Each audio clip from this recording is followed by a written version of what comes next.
Morning. Welcome to a new season of Polaris Live.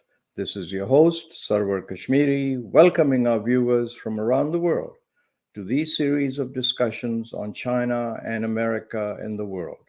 This program is brought to you live in conjunction with the Foreign Policy Association of New York.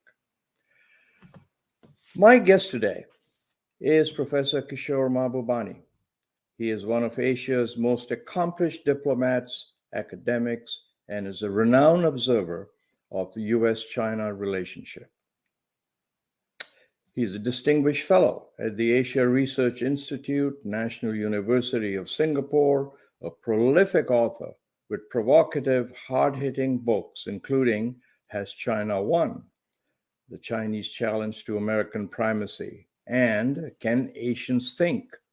He's received numerous awards, but he often points to the Foreign Policy Association's gold medal as one of his most prized possessions, which of course warms my heart because this program, Polaris Live, is produced in conjunction with the Foreign Policy Association.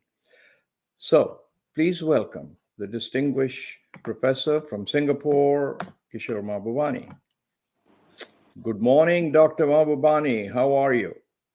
Good evening from Singapore. It's You surely 7 don't. p.m. in Singapore. You surely don't have 10 centimeters of snow on the ground in Singapore. Absolutely not. I can assure you that if you come to Singapore, Sarwar, we'll give you a very warm welcome in Oh any month God! of the year. And will you take me out to one of those hawker dinners? Absolutely. Listen, first of all, thank you very much for taking the time. I know you have almost every second scheduled all year. You're either writing or speaking or, uh, but you and I spoke, Kishore, a year ago when America and China were at daggers drawn, right? Presidents have changed, officials have changed, but we're still there at daggers drawn, America and the US, the most consequential relationship in the world, right? Just today, I was reading that Secretary of State Blinken said that China has become a much more aggressive force in the world, and in return, China has decided to not yet agree to the face-to-face meeting with the U.S. because of the boycott of the Olympics. So what's happening here? Can you explain? Well, I mean, it's not surprising that the US-China geopolitical contest is gaining momentum because it's driven by a powerful structural logic that is 2,000 years old at least. And so, and it's, as I also document this in my book, As China Won, whenever the world's number one emerging power, which today is China, is about to overtake the world's number one power, which today is the United States is behaving quite rationally in trying to stop China from becoming number one and in trying to keep its number one position. So to that extent, the American behavior is rational and predictable. But of course, how you manage a geopolitical competitor requires a lot of shrewdness, diligence, cunning, understanding, and a deep understanding of the adversary that you're dealing with. And here I would say the United States overall has done a very bad job of understanding China. And many Americans think that they are overestimating China's capabilities. Actually, they are underestimating China's capabilities. And so one of my roles as a friend of the United States is to tell the United States, why don't you step back for a minute, press the pause button on the US-China contest, and look carefully at what are real American interests in the world today. And at the end of the day, the fundamental choice the United States has to make is, does it push for the primacy in the world, or does it take care of its people? And that's a big choice. And I would say it's wiser for the United States to focus on taking care of its people who are having a lot of difficulties, as you know, in the United States, rather than to focus on primacy. And if you had a wise, shrewd leader in the United States, that would be the wise option to take vis-a-vis China today.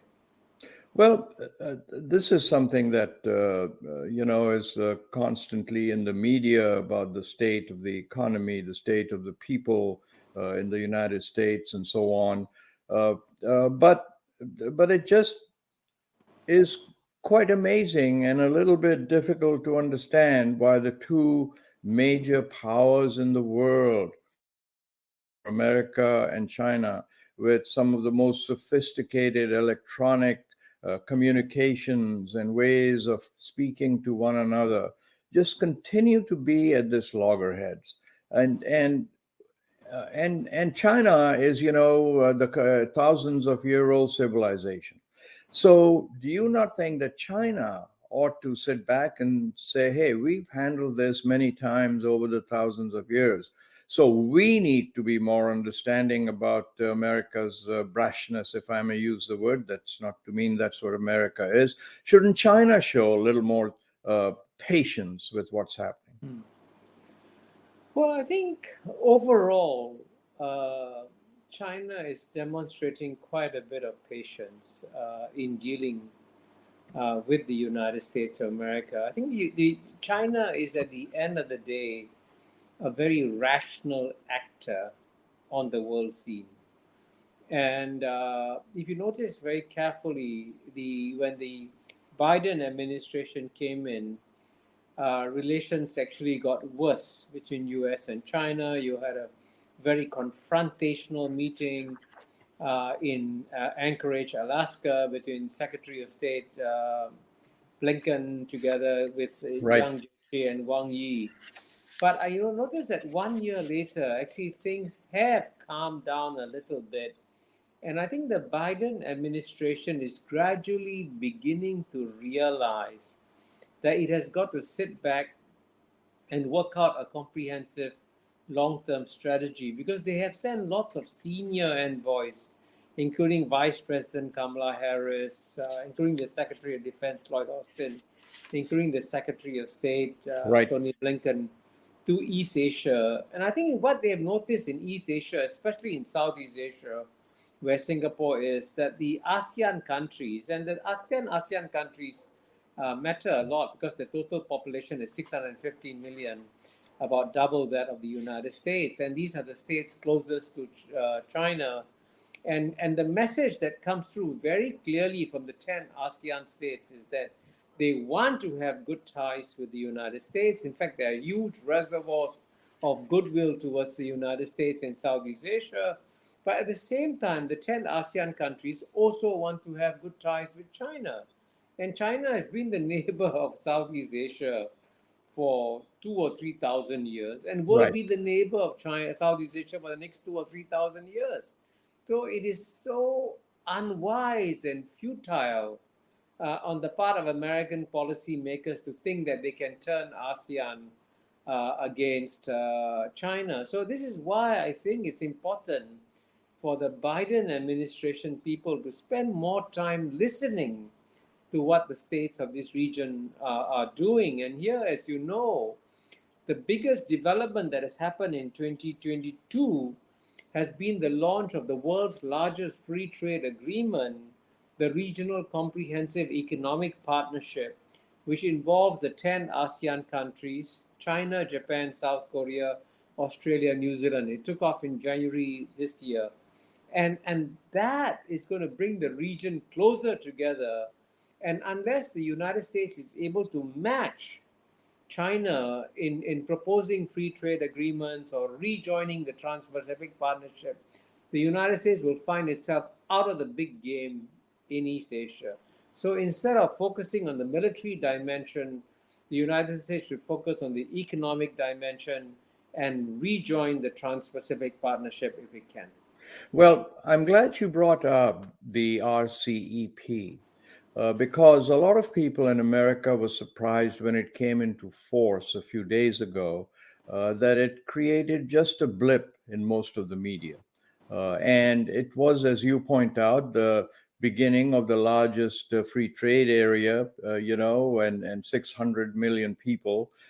So this season of Polaris Live, we're going to try, Kishore, and focus more on the trade and economic side of the relationship. And then we'll wind up with a report for the Foreign Policy Association sometime in the summer.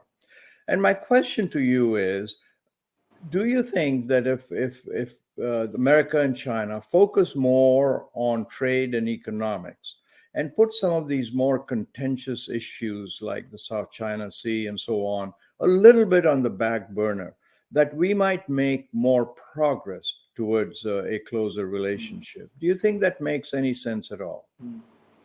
Well, I think the certainly the economic dimension is the most critical. And by the way, the regional comprehensive economic partnership, if you add up all the population involved, comes to about 2.3 billion people in the world. And that's coming close to 1/3 of the world's population. Indeed. So it's massive. I mean, that's very, very important. And it involves some of the largest trading countries in the world too. And so it's the issues like the South China Sea, which you mentioned, are difficult.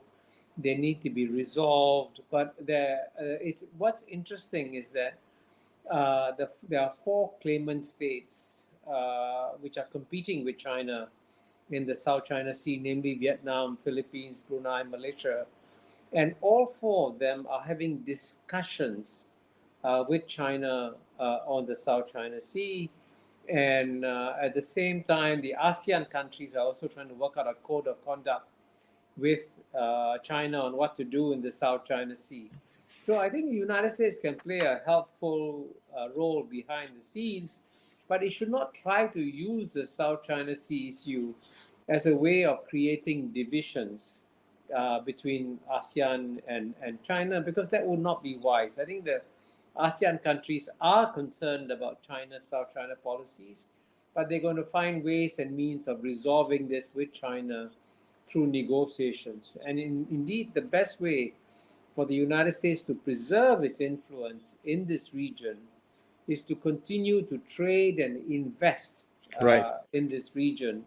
And fortunately, American investment in Southeast Asia is still much larger than Chinese investment in Southeast Asia. Of course, Chinese trade with Southeast Asia has become much bigger. In the year 2000, for example, to give you a statistic, United States trade with Southeast Asia was $135 billion, and China was only $40 billion. China was only 1/3 that Wow. of United States in the year 2000. But by 2020, United States trade with Southeast Asia had grown to $300 billion, which is a lot of money, which is grown 2.5 times from 22 in the year 2000. But China's trade is $650 billion now, more than double that of the United States. So the big game, this is the important thing for Americans to learn, is the economic game. And fortunately, the United States has a strong economy. The United States has some of the world's largest and strongest and most dynamic companies in the world. And what they should be doing is investing more in Southeast Asia, investing more in East Asia. And that's the way of ensuring that America's influence in East Asia continues to remain strong in the 21st century. Kishore, well said. But let me ask you, one of the issues that we keep reading about here, and I'm tangenting just a little bit, but not much. One of the issues we read about is the Chinese economy is in real trouble, that the real estate bubble is exploding. And from your perspective in Singapore, is that true? I mean, is the Chinese economy in trouble? They're trying to hold it up when the bubble is about to burst. What do you think?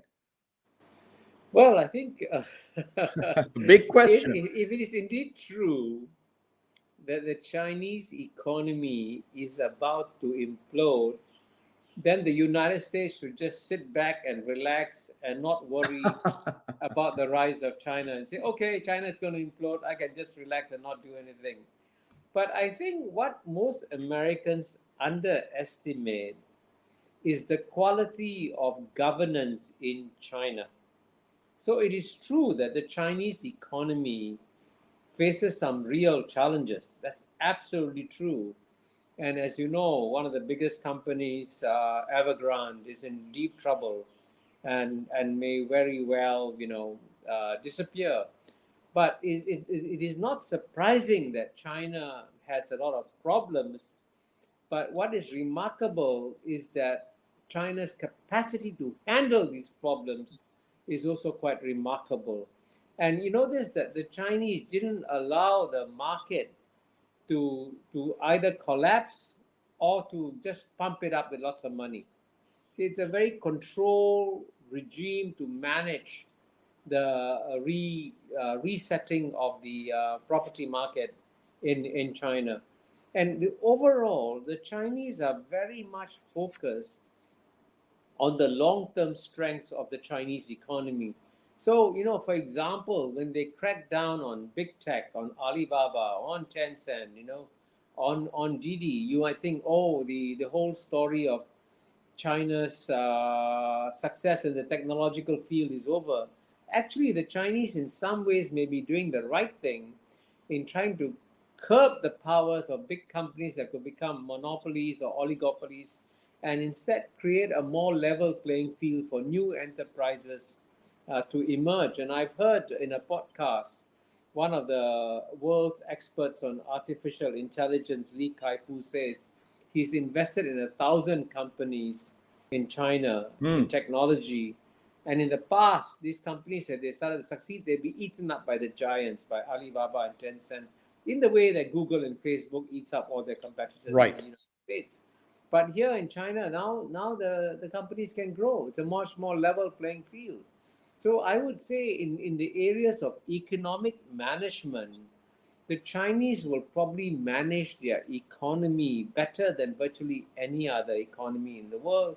And all the forecasts I see show that China will continue to grow in 2022, although it has a big challenge with COVID. And China's biggest challenge is deciding when to move away from its zero COVID policy. That I see as the number one challenge in the short term. And we'll see how they play it out in that Right. area. Another question, which is atmospheric but important at this point, is there is a feeling, at least the one when reads the media in various parts of the world, that the American political trouble, spell, perhaps impending disaster in America, democracy is in danger, and so on.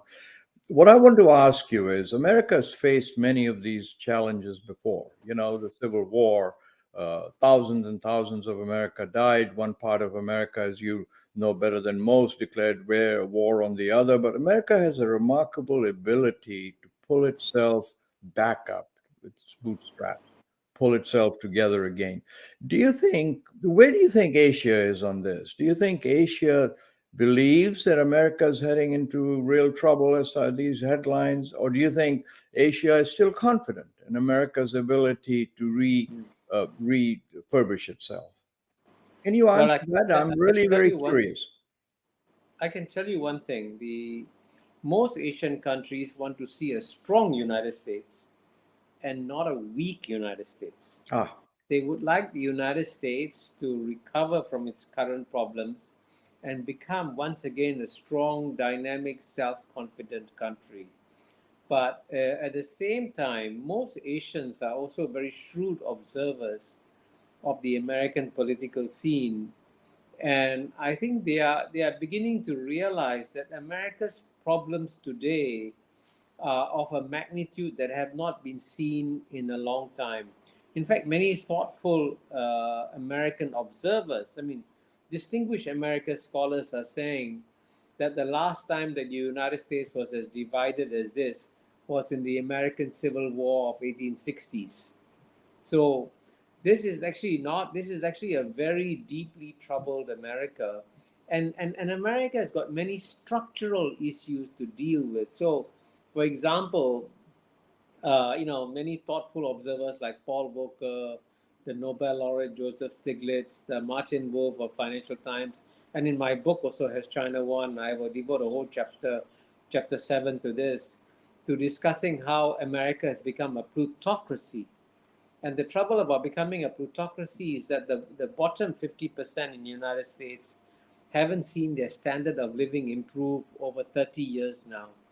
And that's very, very dangerous. So that's created a very angry white working class, a very angry white middle class. And that's how you got the incident of January 6th, 2021 in Capitol Hill. So right now, the biggest worry for Americans should not be whether or not China is a competitor.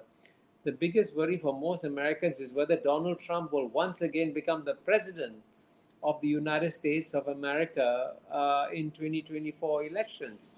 And I can tell you there's one thing that many countries in the world, including America's best friends in Europe, America's good friends in Japan and South Korea, for example, their number one worry is the return of Donald Trump as the president of the United States of America. Because if he goes back to the America First policies and says that allies don't matter, then America's standing in the world will be very, very badly damaged But let me if ask you, President Donald Kishore. Trump becomes a president again. So I think that's the number one worry for many thoughtful Asians and friends of the United States overseas. But Kishore, let me also then introduce the subject that there is a feeling here that China itself is in somewhat of the same situation with the vast the differences in wealth from the coastal areas to the interior, the real estate market that we have touched on, the fact that the demographics point to a non-growth period in China, and a lot of people believe the only reason it's being held together is because it is not a volatile, vociferous, free-spoken, democratic arena, but that it is an authoritarian country where everything can be held together. The only reason I bring this up is it seems as though that there are potential issues, serious issues in China, potential serious issues in America. And to me, that seems even more of a reason that the two ought to sit down and try to tame things so that both can come out of this together in a way that benefits the world and both of them. What do you think? Well, I'm actually very, very glad that you brought that up, because this goes back to our previous point about, is China about to collapse? And you are absolutely right, by the way, Sarwar, when you say that there is the same kind of inequality in China as there is in the United States of America. The Gini coefficient is quite similar, and there are also billionaires in China and so on and so forth.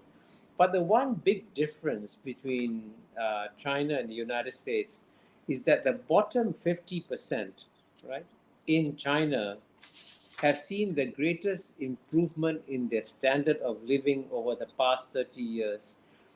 Greatest improvement in 30 years over 3,000 years of Chinese history. So in the same 30 years, where the American bottom 50% was sliding or going down, the Chinese bottom 50% has been going up. So yes, there's inequality, but it's a different kind of inequality, because people at the bottom are actually experiencing great improvements. And that's why, there's a Harvard Kennedy School study by the Ash Center, which documents that support for the Chinese Communist Party has gone up from 83% in 2006 to 96% in 2013. So that's a very significant improvement. Absolutely. The support for the Chinese Communist Party. And this is documented by the Harvard Kennedy School. And, these are very serious academic peer-reviewed studies. And so the way the Chinese Communist Party stays in power is not through repression, but through enjoying very strong support from its people. And from the point of view of the Chinese people, the past, and this is what I document in my book as China One, the past 30 to 40 years of economic and social development have been the best 30 to 40 years in 3 to 4,000 years of Chinese history. So they've never experienced. So if you look in terms of the data of human well-being, life expectancy has gone up, infant mortality has gone down. The number of people being educated is the largest number ever in Chinese history. So if you go to China, if you actually travel into China today, and in contrast to United States, in United States, when you travel in the United States, you experience a lot of unhappiness, a lot of angry people who are very unhappy with their situation. In the case of China, you meet lots of happy people who are very happy with their situation. And in the latest year, when the Chinese could travel, in the year 2019, 139 million Chinese people left China freely, right? And remember, in the old Right. days of Soviet Union, no one could leave the Soviet Union. It was closed. Understand? But 139 million people left China freely in the year 2019, and 139 million people went back to China freely. So if it was a repressive society, why would they go back? You know? So I think Listen, this is where there's some fundamental misunderstandings of China that need to be corrected in the American discourse on China. I mean, I'm China's going. perfect, okay? China's got lots of problems, but it is managing them in a way that is quite remarkable. What I would like to do is devote the few minutes that we have left, Kishore, on some positive notes. Following on this idea that the two countries should focus a little more on trade and economics, what I'd like to ask you is that can we think of a couple of ways in which that could be done? For example, the regional comprehensive economic partnership. It's such a huge part of the world, right? Uh, is it possible for America to join it? Will China extend a hand and say, hey, listen, come on in? Perhaps then the European Union could also. What can you think about a couple of areas where both China and America can show some understanding of each other and begin a very large push for joint trade and economics to build on what already exists? Mm. What about that? Take the RCEP to begin with, the Regional Mm. Economic Comprehensive Partnership that you just so eloquently talked about. Do you think America should join that? Will China welcome that as a gambit to start this? I think regardless of whether it's the Regional Comprehensive Economic Partnership (RCEP) or the Trans-Pacific Partnership, it doesn't matter. Anyone, America should join free trade agreements in this area. And actually, what will surprise many Americans is that China would welcome the United States in these free trade agreements. Because China believes that that's the best way of maintaining peace and stability in the world is by signing free trade agreements with its neighbors. And if you look at if you look at it carefully, if the biggest allies of United States in East Asia, Japan, South Korea, Australia, New Zealand, even Thailand and Philippines have joined the Regional Comprehensive Economic Partnership. Clearly, America's friends are there as the RCEP.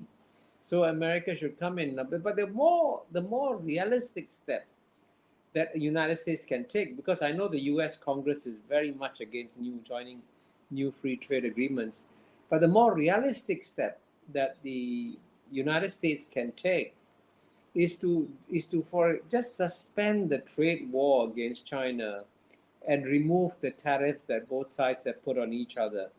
Because as you know, President Joe Biden said in 2019 in the campaign trail that the American tariffs on Chinese products have not hurt the Chinese, have hurt American consumers, American workers, and the American people. So Joe Biden is right.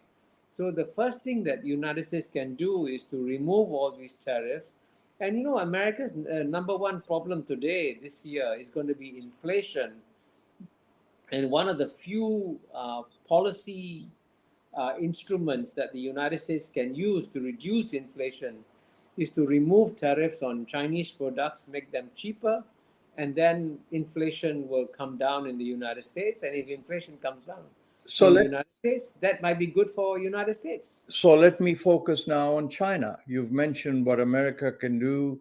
What is the biggest step China can take to create more amity, to improve relations between the two and trade? And what can China do? Give me an initiative that China should take. Well, I think the Chinese would be very happy to suspend the trade war with the United States. And this is an No, but idea what can they do? that is What not can they original do? to me, but China is a major investor in infrastructure. Right. And the United States, as you know, frankly, it would help the US economy.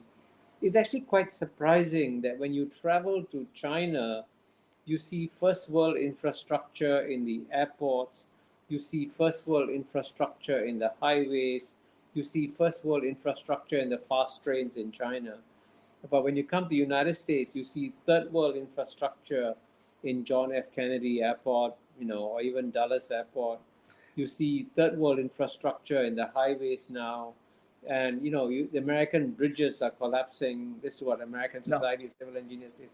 So I think this is there are clear areas where China and the United States can cooperate with one another in a win-win fashion, and I think that's what United States should focus on doing. And But at the end I of the need to. day, the best way to balance Chinese influence in this region and in the world is to work with China in the economic sphere and keep up with China's economic linkages with the rest of the world. No, I understand what you've just said, and to his credit, Mr. Biden has, is the first president that's tried to get a lot of money and pour it into infrastructure, and hopefully he'll get more. This is an issue. You understand America better than most people. You've lived here many years. In fact, I remember some wonderful parties in New York where I saw you hold court, and vice versa.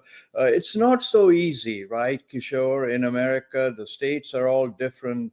People own pieces of property. You can't just build railroad tracks. So it's not the same thing as a leader of the country, as Mr. Xi Jinping just said, that we're going to try and kickstart the Chinese economy by putting in 2,500 miles or so of brand new high-speed rail track. I mean, you can't do that in America. But what I'm saying is, I'm asking for another concrete step that the Chinese could take to inspire confidence on the American people, maybe even as a PR kind of issue, and say, hey, America, this is what we want to do. Can you think of a big issue as we wind up this program that China can say, let's do this? Well, I think the uh, China can start to import more products Ah, from the United States. okay. And I think if you can work out a deal with China, the Chinese will be happy to do so. And the Chinese will also, by the way, welcome American investment by American companies.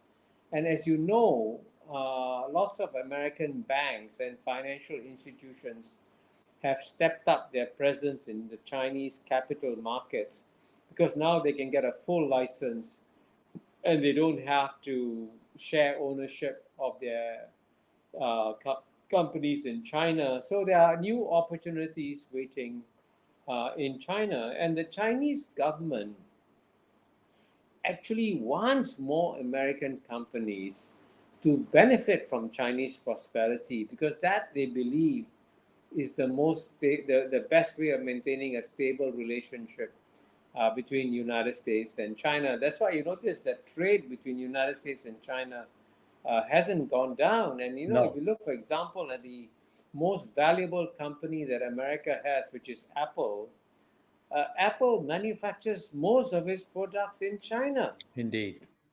And Indeed. indeed, if the Chinese, for example, stop Apple from manufacturing in China, Apple would disappear as a company. So there are clearly interdependencies relationship between the Yes. two sides, and the Chinese want to see more Apple production in China, want to see more American companies invest in China and do well in China. So Well, this is a Kishore, I great and knew a that. tremendous opportunity for American businesses in China today. So if anyone listening to this program is an American businessman, they should look again at the Chinese market, because the Chinese market is going to become the biggest market in the world. In fact, in some ways, it already has become the world's biggest market, because if you look at the retail goods market in the year 2009, the size of the retail goods market in China was 1.8 trillion, and United States was 4 trillion in 2009, more than double that of China. But